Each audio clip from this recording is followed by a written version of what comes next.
This is TLV1.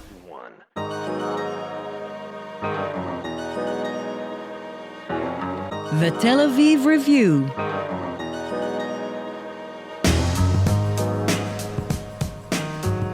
Hello and welcome to the Tel Aviv Review, brought to you by the Van Leer Jerusalem Institute, which promotes humanistic, democratic, and liberal values in the social discourse in Israel. I'm Dahlia Shenlin, speaking to you from Washington, D.C., sadly without Gilad Halpern, but we'll be back next week. I'm making a special appeal. If you like us, please show it. We need your support. Please give to our show by going to our homepage, tlv1.fm/podcasts/Tel Aviv Review Show with hyphens. Scroll to the bottom and you'll see a big red button that says Patreon. Click and support us. We're counting on you. In return, every week we bring you episodes talking about books and research and other things that have caught our attention. My guest today is Shibley Telhami. He is the Anwar Sadat Professor for Peace and Development at the University of Maryland. In the past, Telhami served as a senior advisor to the U.S. Department of State, advisor to the U.S. Mission to the United Nations, advisor to Congressman Lee Hamilton, and as a member of the Iraq Study Group. He's also a senior fellow in the Project on U.S. Relations with the Islamic World and other programs at Brookings. And he's the author of numerous books and articles. And my personal favorite, he is the author of a dizzying array of polls from the Middle East, Israel, Palestine, and the U.S. And we'll be talking today mostly, but not only, about his 2013 book, The World Through Arab Eyes, Arab Public Opinion and the Reshaping of the Middle East, published by Basic Books, and some more recent survey trends and public opinion trends. And by the time we finish that, I think we'll all be experts, right? We'll all completely understand public opinion in the inscrutable Middle East. Shibley Telhami, welcome to the show. My pleasure. Tell us about the Arab world. What is the Arab world? Because, you know, as pollsters, we try to think about what the public is. We have a hard enough time figuring out if the public is one organism or not. And, you know, you've done polling in many countries and you speak about the Arab world. And how do we characterize it? Well, this is a really important question as to how to identify a region, or particularly a diverse region. I mean, Morocco is very different from Yemen, very different from Egypt, very different from Syria. And still, it makes sense to talk of an Arab world, as opposed, for example, to talking about a Muslim world, which doesn't make any sense at all, because I think there you're just combining a huge set of nations numbering about 1.2 billion, and you're just defining them by the fact that they have majorities of the populations being Muslims, which is really weird if you think about combining Venezuela and Liberia and the United States and France and Russia and calling them a Christian world by virtue of having Christian majority populations. But then what do Arabs all have in common? Now, that's a good question. So the Arabs still have a lot of differences, and I think we have to recognize that. But there are some commonalities. The most important commonality, I think, is language. And language is extraordinarily important because it means you share literature, you have more interactions, you share ideas, you share teachers, you share workers, you share comedies, you share movies. So anyway, you share a lot more. Second, it's kind of a context of history as to the emergence of the Arabs after the end of the Ottoman Empire. What differentiated what we call the Arab world is that it was a region that was Arabic-speaking that broke out and had aspirations initially that were collective aspirations. In fact, in some ways, you can argue the states were in a position, in some cases, that didn't make much sense because they were carried out by colonial forces for their own interests. Oh, we're going to talk about that. And so there was a shared common interest. And third, we know that this is the era of transnational media. I'm talking about social media, but television, radio. And again, language is what defines the market. Al Arabiya from Saudi Arabia or Al Jazeera from Qatar or any of these TV stations, they don't even cater to their own population as much as they cater to everyone else in an Arab market, to 350 million Arabs. And finally, there are the political systems. You have an organization, the Arab League, and one of the questions I always ask is, I know you're all these things. You're an Arab, mostly Muslim, could be Christian, obviously, and others. You're an Egyptian and Jordanian. You're also a citizen of the world.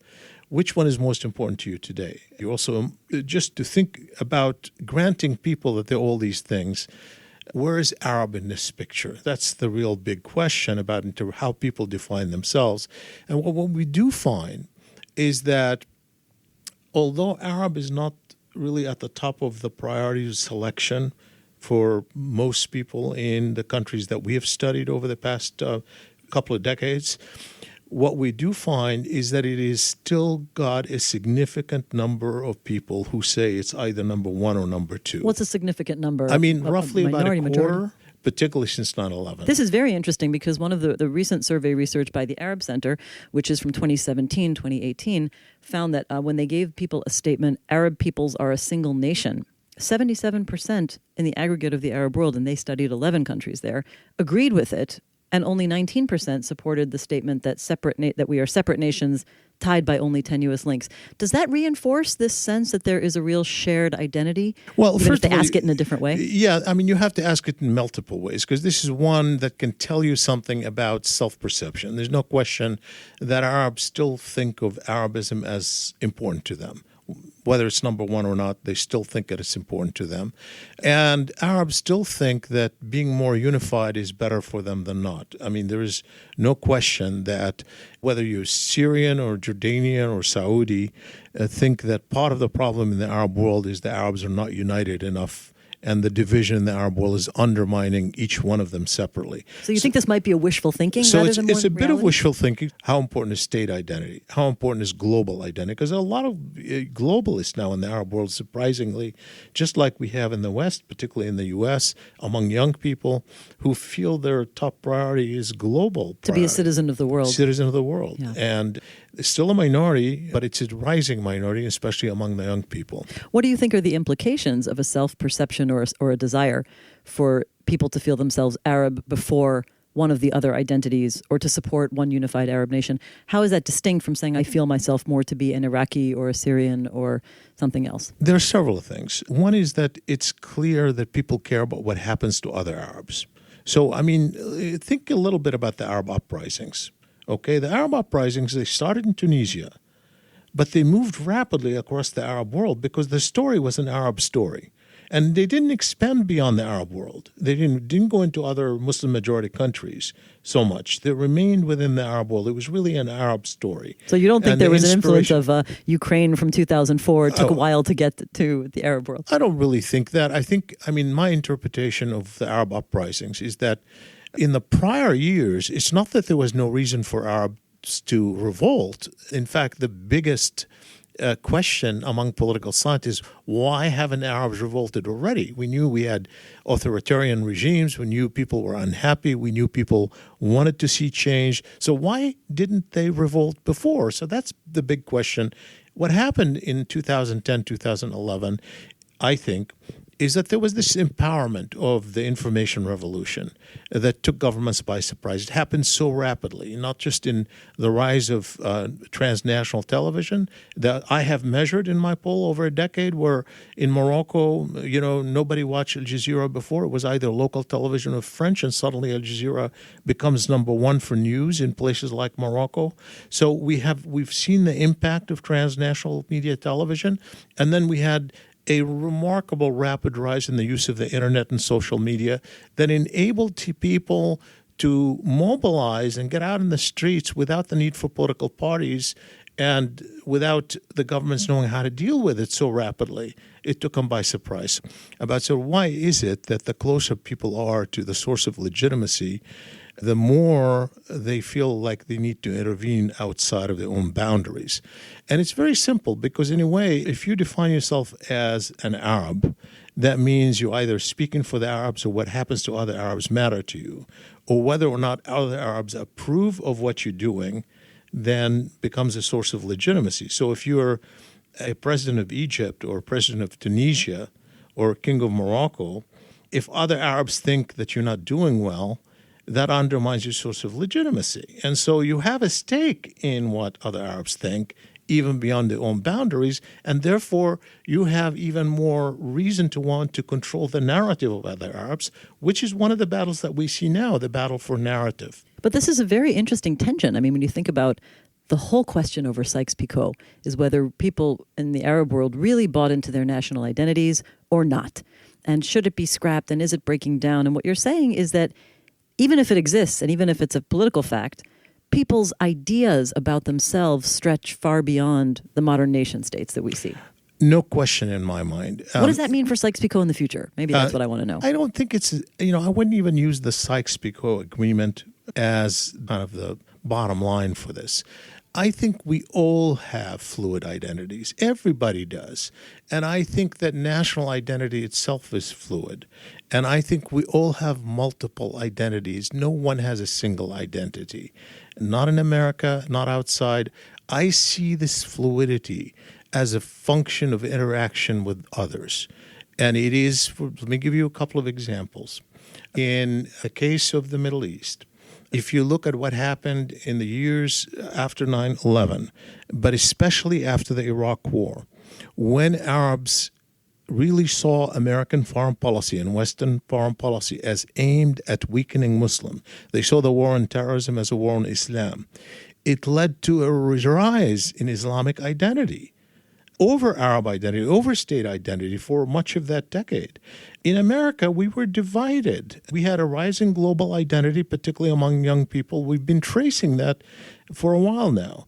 But after 9/11, we were a divided country. The election that brought George W. Bush to power was as you know, was a contested issue. George W. Bush had less than 50% support. And then suddenly 9/11 happens, and everybody is first American above everything else because of the threat from the outside, or the sense of threat, or the fear of the threat, and everybody clusters. So what we see here is identity itself is very fluid. And it shifts. In Israel, by the way, I also do some polling among Jews, not just Arabs, among Arab citizens and among Israeli Jewish citizens. So what I see among Israeli Jewish citizens is that we have seen a rise in Jewish identity over Israeli identity. Now, some of it I know, you know this as well as anyone, based on the polling, the excellent polling, I may add, that you do, and the studies that you do, that part of it is demographic. We know sort of the rise of the Haredim and what goes with that story about sort of the new generation of Israelis and the demographics of Israel. But it's not all of it, because I happen to think that suddenly there's a new narrative, which maybe there will never be a two-state solution. So Israel is either going to be democratic or a Jewish state. And there's this fear that, the Jewishness is going to be undermined. And therefore, some people are going to rally behind it. So some of that is really a function of how people assess the future and the relations with the other, in this case with the Palestinians, with the Arabs, with the outside world. So I do think this is dynamic. I think this is true for all of us. It doesn't mean that the other identities disappear. They stay dormant, or they're not top priority, but they're all there. Well, this raises one of your very interesting perspectives on the Arab Spring to begin with, which is, I think you point out in the book, that the rest of the world looked at it as purely an internal dynamic. People were sick of their leadership and critical and wanted to rebel. But you say actually they were also reacting to their changing understanding of the world, their position in the world, and looking outside as well. Can you explain how you see that as not entirely an internal conversation? Of course. I mean, I think, when you look at the impact of the media, what happens there? You're looking at yourself through the eyes of someone else. It is, it's giving you, first of all, a window into what else other people have. It's giving you a window of empowerment, particularly the social media, the interactive part of it, that you're able to influence. When you put a tweet and people are you tweet and people are responding. You put something on the Facebook and you're getting 1,000, and you're not even listened to at home. We're not even listened to politically. Or you go into an office in government and people are disregarding you. So it's giving you a voice. That kind of empowerment comes out of the social media. The identity empowerment, I think, is number one, is to see the commonalities in the Arab world through the media. I think at Jazeera, that's why a lot of the Arab governments who are fighting Qatar right now are fighting at Jazeera, because they see Al Jazeera as, quote, a cause of the Arab uprisings. Well, of course, it was part of a media revolution that influenced. It's not so much Al Jazeera per se, but Al Jazeera was certainly a big factor. While we're talking about Al Jazeera, I mean, you have a whole chapter on Al Jazeera, which you call the elephant in the room. And you've mentioned really why it's so controversial. But one of the things that struck me was the accusation that Al Jazeera is biased. And one of the examples that you give is that Al Jazeera was one of the first television stations to cover Israel and to cover the Israeli Knesset and to cover Arab Knesset members who are critical in the Israeli Knesset, even as they're also showing terrible damage done to Palestinians by the occupation. So I guess really leaving aside the question of bias, my question is really, was the Arab world struck by watching a parliament debate and showing minorities critical of the government, debating openly, not to glorify? We all know the problems of an Israeli democracy. But do you think that kind of thing has an impact on Arabs to say, why are we not able to open our mouths and criticize our own governments? Of course it does. Of course it does. I mean, it's fascinating. And I think that Al Jazeera had a lot to do with it and conveying it to people in Morocco and in Saudi Arabia and elsewhere in the Arab world. Not because they were trying to do good in the world. Their basic logic, and this is what the information revolution has done, that is the rise of satellite television, the fact that it became so cheap, the fact that people could broadcast out of Qatar and reach everybody who speaks Arabic around the world, that idea meant that what you're trying to reach is everybody outside your own boundaries who speaks Arabic. And therefore, what you're looking for is that commonality. What is it that's going to capture the imagination? It's no longer about trying to control the story. It's no longer about to have people use this station for loyalty to the ruler. It's about how do I capture an audience? Just for the sake of capturing an audience, take it away from someone else who may be critical of you. And at that time, people were fascinated by Israel. People didn't know a lot about Israel. This is the time in the 1990s when post-Oslo Accords, there is a peace movement, there is talks, and yet Israel was unknown to the Arab world. Well, Al Jazeera went there and normalized Israel. They had their own reporters out of Jerusalem. They're broadcasting live out of the Knesset. And yes, you had all these Arab members of the Knesset who would say things about the Prime Minister of Israel right there under the picture of the Zionist fathers that no one could say in the Arab world against their own rulers, and not certainly one who would go without punishment. And so in that regard, yes, it did open up a lot. But here's the thing. That was not so much a function of Al Jazeera. It was a function of Al Jazeera understanding the Arabs wanted to see that at a time when they thought, well, we might have to make peace with Israel. As soon as that collapsed in 2000, and then you had the Second Intifada and you had the violence, of course people wanted to see what's happening to the Palestinians.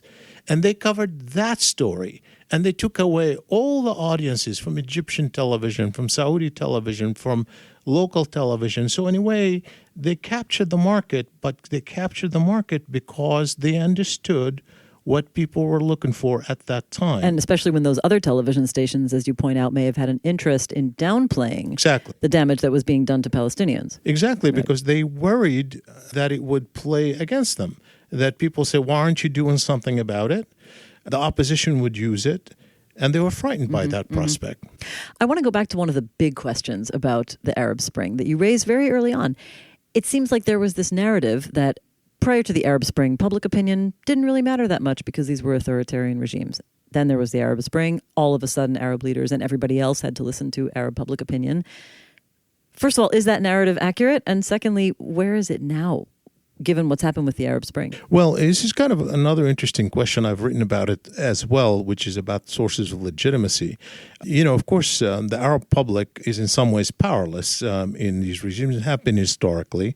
And in some ways, I understand where people are coming from when they say public opinion doesn't matter. But here's the thing. So if it doesn't matter, why do governments pay so much lip service to it?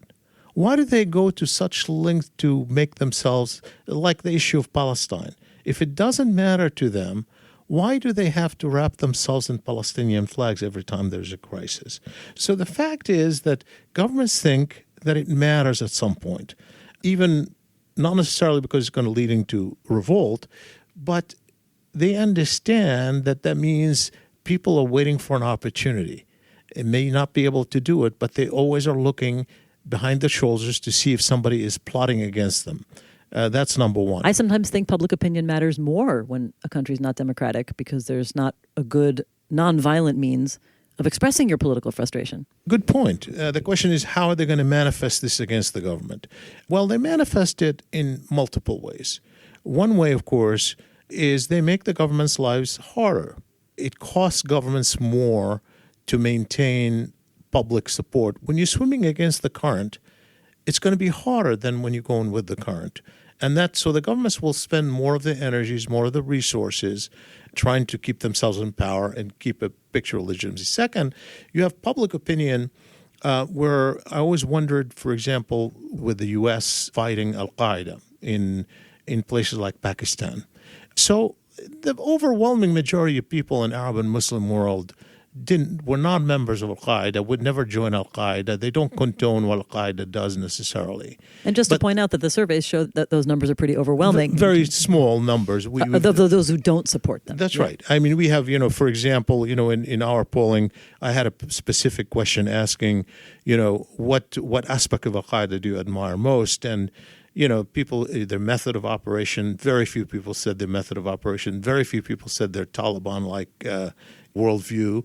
More people said because they're standing up to America or they're championing causes that we agree with.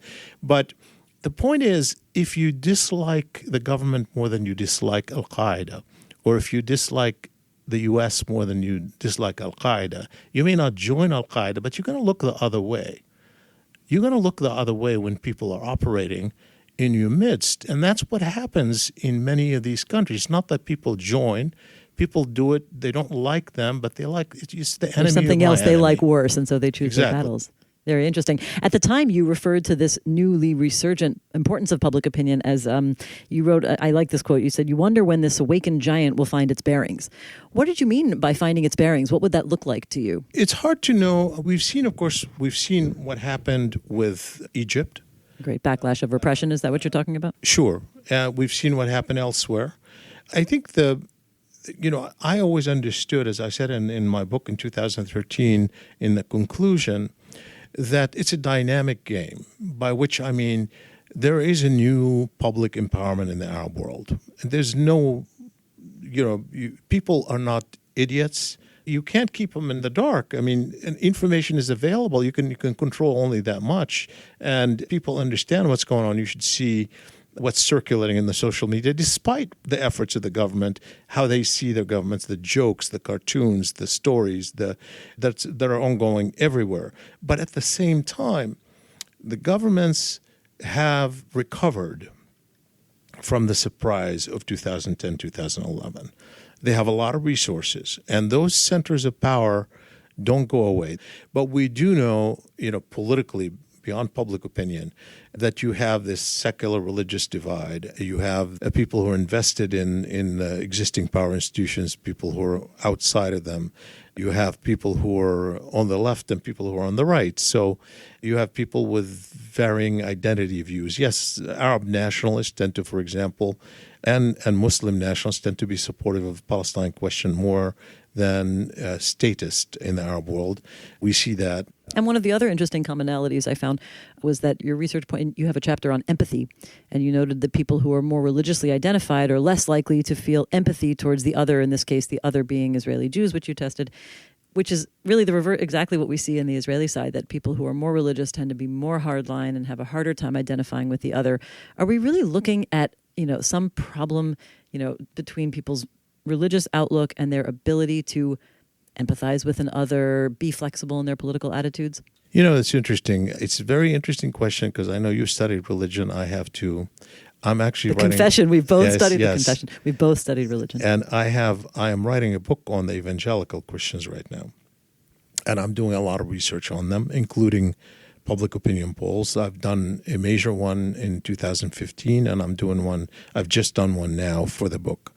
And it's interesting because, when you think of religious people, and again, you bring up the issue of empathy, you brought it up in the book. Yeah, I brought it up in the book, and I find it extremely important because I think that is a basis for understanding. I certainly try to empathize with people I'm dealing with, including people I don't agree with. I try to find commonalities, try to put myself in understanding. I try to get my students to show empathy, at least analytical empathy, if not emotional empathy. And in my polls, I actually ask a question. I say, how important is the golden rule in your life? And I do that in multiple ways. I don't even ask just one question. I ask them to rank it in their priorities, how important it is for people. I do that here in the U.S. And so we find, for example, that overwhelmingly the self-perception is that the golden rule is like the number one priority for people, for a majority of people in general, and especially religious people. And over 80% say it's either, on a scale of 0 to 10, it's 8 to 10. And over 50% say it's 10, just the single most important issue in their life. Now, that's incredible because that's kind of the way people see, that's empathy. That's obviously what we think. And yet, when you actually look at how they answer specific questions pertaining to conflict, like on the Israeli-Palestinian issue, for example, how Americans see it, you find exactly the opposite. So is there a problem of people not really wanting to admit how they truly perceive stuff, but wanting to tell the pollster, yes, I do think it's the most important value? Yes, I think it's an issue where we think of religious people as only religious people. And I think religious people are not just only religious people. They're political people. They have multiple identities like everybody else? Like everybody else. And so, for example, most American evangelicals tend to be politically conservative, and their political conservatism trumps they want to wed the two together, and they interpret their religious side of identity to coincide with their conservative identity. So they are neither lying, nor is there a methodological problem with polling, but they are expressing competing values in their own minds. And in fact, just to test that, we are testing what we call latency in the poll. How long does it take them to answer the question to see whether or not they're hesitating more, to see whether or not there's dissonance that comes out of the way they answer. This is the kind of thing that gets pollsters really, riled up. Exactly. So they probably don't even know that you're also testing how long it takes them to answer questions as part of their answer. I don't know whether they know or not. But it's legitimate. Anyway, I want to go back a little bit to the Arab world for one more question about an issue that you raise in your book. I mean, there are many, and I wish I could get to all of them. But one of them is a chapter you have on the prism of pain. Now, other than just being a great phrase to say, you refer to the far bigger symbolic meaning of the Israeli-Palestinian conflict than just what's going on politically between Israel and the Palestinians. Can you explain why you see that as such an important framework for the entire Arab world? Sure. I think that, if you look at the modern Arab history, really until recently, and until at least through the Arab uprisings, I think it was the critical issue that defined the position of all Arab elites, whether it's pan-Arabists, Islamic groups, all transnational groups, and to some extent many of the nationalist groups, period. And it was, because it was the outstanding issue that came out of the Arab aspirations after World War II. And it was, let's not forget, most of the major Arab wars up until that period were fought between Israel and the Arab states. Obviously, there was also the Iran-Iraq war, which was quite devastating later on. But initially, that was the story. And I think generation after generation of Arabs grew up on that, and the story hasn't died because every once in a while there's a flare-up and it brings people back to this issue. And I think when you look at, in the polling, I use that as a test, when you ask people, whom do you admire most or whom do you dislike most, I don't really use that as a popularity contest. I just try to find out, so what's the mindset there? Why are they thinking of people the way they think? Jacques Chirac, sometimes they choose him, Hassan Nasrallah, a Shia leader, Erdogan, who's a non-Arab leader, Hugo Chavez. These are people that rise to the top over the years as most admired leaders in the Arab world. And all of them are tied to the question of Palestine because it's a subconscious measure. People are saying, do I like this person or not? is this person good on Israel-Palestine or is this person not good on Israel-Palestine? That used to be part of the measure, not for all, but for a large number of Arabs as a shortcut. And it doesn't mean that people like the Palestinians or people like, but they used to, that was sort of a subconscious prism through which people made an evaluation. Yeah. And it's interesting that you put it in terms of pain. Like, this is something people really feel was humiliating to them personally, living, maybe in Morocco or, countries that really don't have direct connection. It's a source of humiliation. I mean, you look at the social media, even now, about how humiliating, for example, with the reports about Israel normalizing with Gulf states. Look at the discourse of the opposition. Humiliating is what you hear. That's the word you hear a lot. Yes, I hear that a lot, sure. I mean, this is, and people who would email me or people who would, on some of the social media, it's because they see it as, breaking with their sense of self. They see it as going against themselves, going against who they are. Now, it has changed a little bit. And what do I mean by that? Number one, it was never true that governments really cared that much. They cared a little, don't get me wrong. They fought over this issue. You can call their political maneuvers as political, but look, they still went to war with Israel in 48 and in 67 and 56, of course, they didn't initiate, and 73, and there were Arab territories involved as well, beyond Palestinian territories. But still, they cared up to a point. But the public was a different story. They saw it as the prism of pain. Now, of course, you have something a little bit different. You have governments who not only don't see it as a priority issue to them, but they don't even feel like they have to pay as much lip service to as they did before. And they are trying to change the narrative that the people have, that it's central, because they think that if they allow that narrative to be sustained, it'll come back to haunt them because they want to have relations with Israel. And if the public doesn't like it, it will play into the hands of the opposition. So Palestine has become an opposition issue. The question is whether they're succeeding. Now, you can argue that the Palestine question has diminished for the public as well since the Arab uprisings for a lot of reasons. There are other priorities. I mean, if you're a Syrian or if you're a Libyan or if you're a Yemeni or an Iraqi or an Egyptian, you're so entrapped with your own. And from my polling in the region, I can tell you, well, not from my polling, sorry, from our colleague Khalil Shikaki's polling, we know that Palestinians are highly aware of exactly that. Right. They know that they're preoccupied. Sure, they're preoccupied. This is not a top priority for many of them. But it's a different story to say it's not a top priority and to say it's not something important to them. It's a different priority altogether. It doesn't mean they like it. People say, well, they're not going out in the street. The U.S. moved the embassy to Jerusalem. They're not going out in the street.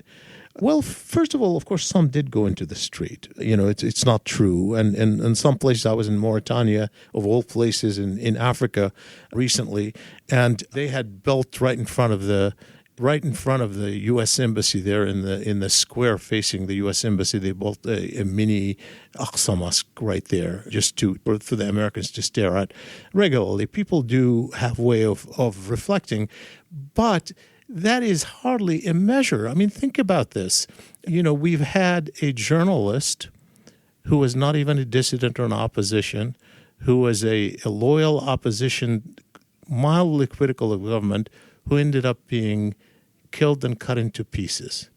We have people in Egypt and elsewhere in the Arab world who may be unhappy with that, who are not going all out to demonstrate on it. We have a lot of people in the Arab world who are not going out even over issues like the economy or issues that they're desperate to. And that's a reflection of the repressive mood that prevails right now. Why would people go out? It doesn't mean that people have shifted their views on this issue.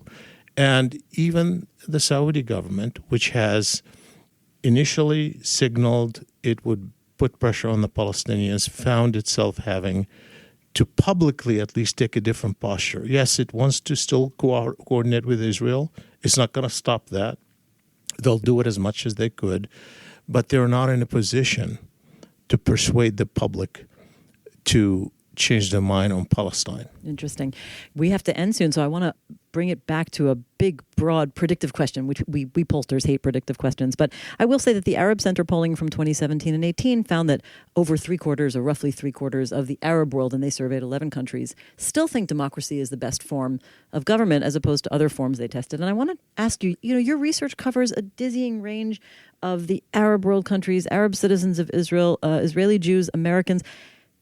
As far as I'm concerned, that's the whole world. So can you imagine these different sides of the world coming to a relationship in the future that appears to be less binary, less oppositional, less hostile, less suspicious, some sort of a convergence of values in any way? Of course. And why do I say that? I don't say that because of wishful thinking. I see the obstacles right now. I don't see it. But why do I say, of course? You remember I keep talking about how attitudes are dynamic and they're not static. So look at the 1990s. I look at the 1990s as an interesting measure because what happened after the Oslo agreements, these were not great agreements. I think neither Israelis nor Arabs thought they were good. They were better than the alternatives at the time. People wanted to believe that they're going to lead to peace. But even people who were critical of them really thought that this is going to come to an end. Many of us, I did. I thought that this was, this decade, the 1990s, was going to really lead to the end of this conflict. And it wasn't just based on the fact that you had an agreement and, I was close to the negotiations. I was close to the track two. I was part of the effort that preceded Oslo in a meeting bringing Israelis and Palestinians together in Rome as a part of an American Academy of Arts and Sciences. And we might also say this is personally meaningful for you too, I assume, as a Palestinian. Well, obviously since I grew up there as well, I care personally, I care deeply. I'm growing up in a village near Haifa and having family there. Of course, I care personally. But, that makes it, of course, something partly personal, but it makes you also more informed because I'm, growing up knowing both Arabs and Jews, speaking both Arabic and Hebrew, and then being in a field where I was studying empathy and studying reconciliation, it clearly was close to home. But separate from that, if you look at during that period as an analyst, looking at it from an independent, I pride myself at being an objective analyst as much as I could be. No one is perfectly objective, but I try to detach myself and look at it analytically and try to use the assets I bring to bear as assets for my observation. If you look at it during that period, I think that, analytically it looked like it could lead to something not perfect, but something that would end the conflict. And you could see how the attitudes changed, when you asked Israelis, do you want to expel Palestinians? Only a small minority said yes. Now you have almost half who support that. When you asked Palestinians, do you support attacks against Israelis? Only a small minority supported it at the time. And now, obviously, a lot more people support it. In the Arab world, there was a concept of resignation. You could see how people started opening up to Israel with normalizations that we started seeing, the multilaterals that came out of it, the fact that Al Jazeera started covering Israeli politics or broadcasting out of the Knesset. So all of that was happening. Why? Because people make an assessment. People make an assessment. What is the chance of peace and living together? And if they assess that it's higher than the other way, they reconcile themselves to it. And they prepare themselves for it. And they define themselves in relation to it. If you conclude the opposite, then you prepare for the opposite. And you define yourself in relation to the opposite. It's a fluid situation. And that's what leaders have to understand. That's certainly what peacemakers have to understand. Well, I'm very pleased that when I asked you about your perspective on whether the Arab world and the West can come to some sort of a convergence, your great example of hope came from Israel and the Palestinians. So on that, we'll have to end. That's Shibley Telhami. He has been talking about his book, The World Through Arab Eyes, and many other studies and articles he's done. Thank you for being on the show. My pleasure. And thanks to Gizem Ozdemir, our sound engineer, and to Itai Shelem, our producer, and to the Van Leer Institute for their generous support. Let me emphasize that we would also be honored to have your support. Go to our website, scroll down to the Patreon button, and join our community. Check out our archive with almost 500 interviews. Like us on Facebook. We are called the Tel Aviv Review Podcast Ideas from Israel, and follow us on Twitter. Join us again next week for another edition of the Tel Aviv Review, and until then, goodbye.